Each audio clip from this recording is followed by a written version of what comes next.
Hello everyone, in this video I will guide you on how to withdraw Worldcoin to Gcash using Bitget. First, open your World app and transfer your Worldcoin to Bitget. Copy your WOD deposit address from Bitget, then paste it into your World app. Enter the amount you want to send and confirm. Wait for the coins to arrive in your Bitget wallet. Now go to the trading section in Bitget.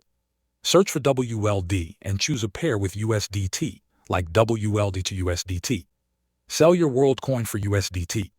Enter the amount you want to sell and confirm the trade. Wait a few seconds until the transaction is completed. Now you need to send USDT to your Gcash account. To do this, you will need a Philippine exchange that supports Gcash, like Binance or PDAX. Copy your USDT RC20 deposit address from that exchange. Go back to Bitget, send your USDT to the other exchange. Paste the address, choose the amount, and confirm. Double-check the address before submitting. After a few minutes, your USDT will arrive in the other exchange. Next, open that exchange and sell your USDT to PHP. Then select Cash In or Withdraw to Gcash. Enter your Gcash number, confirm the details, and complete the withdrawal. That is the full process. Thanks for watching.